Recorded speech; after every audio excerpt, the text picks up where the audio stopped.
संपूर्ण स्त्रियांच्याच भावना आहेत की कोणती स्त्रिया सुरक्षित नाहीत। मंडळी, पुणे जिल्ह्यातील नरसापूरमध्ये घडलेली ही घटना फक्त एक क्राईम स्टोरी नाही, तर हा सरकार आणि प्रशासनाच्या अपयशाचा आरसा आहे। एका 4 वर्षाच्या चिमुरडीला खेळण्याच्या वयात मृत्यूची शिक्षा मिळाली, कारण तिच्या समोर उभा होता माणसाच्या रूपातला एक हैवान। एका 65 वर्षाच्या नराधमाने पहिल्यांदा त्या चिमुरडीवर अत्याचार केला आणि नंतर तिची हत्या केली। इतकंच नाही, पुरावे मिटवण्यासाठी तिचा मृतदेह उकिरड्यात पुरला। पण या प्रकरणात सर्वात हादरवणारी गोष्ट कोणती माहिती? या आरोपीने पहिल्यांदाच हा गुन्हा केला नव्हता, याच्यावर यापूर्वीही विनयभंगाचे गुन्हे आहेत। 75 वर्षाच्या महिलेवरील बलात्कार प्रकरणात तो जेलमध्ये गेला होता। स्वतःच्या पुतणीवर अत्याचार केल्याचे आरोपसुद्धा त्याच्यावर आहेत। मग प्रश्न असा, इतका विकृत माणूस समाजात मोकाट फिरतच कसा होता? कायद्याला तो वारंवार चुकत होता का? की सिस्टमच इतकी कमकुवत झाली आहे की गुन्हेगारांना आता कायद्याची भीतीच उरलेली नाही? आणि म्हणूनच आज नरसापूर पेटला आहे। महिला रस्त्यावर उतरल्या आहेत, तरुण आंदोलनं करत आहेत आणि लोकांची एकच मागणी आहे, आम्हाला आश्वासन नको, न्याय हवा। लोकांना आता भीती वाटते, कारण याआधी मालेगाव तालुक्यातील डोंगराळे, आज नरसापूर, उद्या कोणते गाव, परवा कोणाचं घर। गुड टच आणि बॅड टच हे कंपल्सरी शाळांमध्ये शिकवण्याची वेळ आली आहे का? तसेच या व्हिडिओमध्ये आपण समजून घेणार आहोत, नेमकी चूक कोणाची, समाजाची की प्रशासनाची? नेमकं नरसापूरमध्ये काय घडलं? पोलिसांनी लाठीचार्ज का केला? आणि सर्वात महत्त्वाचं, भारतामध्ये अशा घटना वारंवार का घडत आहेत? या सर्वच गोष्टींचा आढावा घेणार आहोत। तुम्ही व्हिडिओ नवीन असाल तर अशाच महत्त्वाच्या व्हिडिओसाठी चॅनलला सबस्क्राईब करा। नमस्कार, मी कैलास आणि तुम्ही बघताय नमस्ते महाराष्ट्र।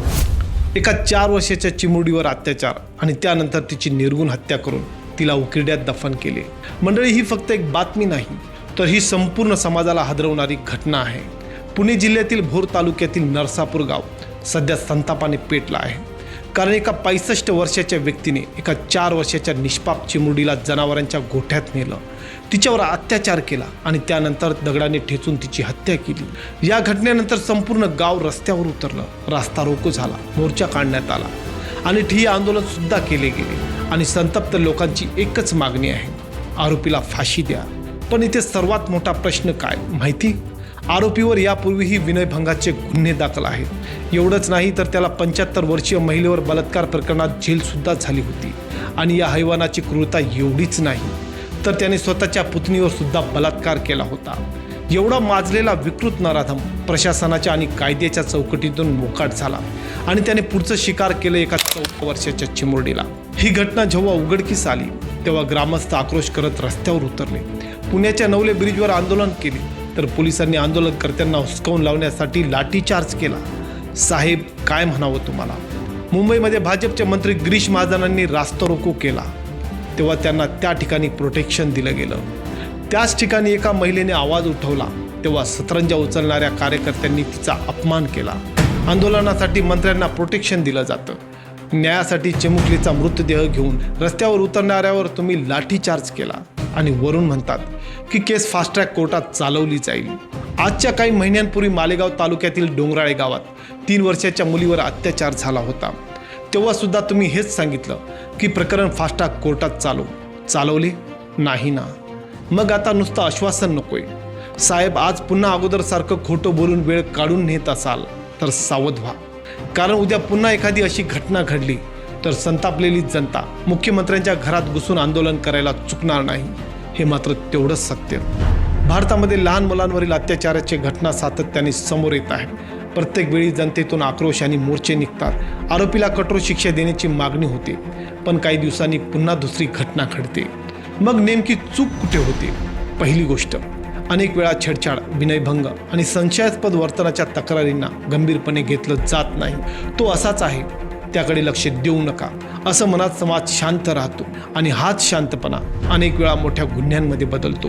आणि दुसरी गोष्ट, गुन्हेगारांमध्ये कायद्याची भीती कमी होत चालली आहे, कारण जेव्हा आरोपींना वाटतं की केस वर्षानुवर्षे चालेल, शिक्षा होणार नाही किंवा आपण सुटू शकतो, तेव्हा विकृत मानसिकतेला आणखीच बळ मिळतं।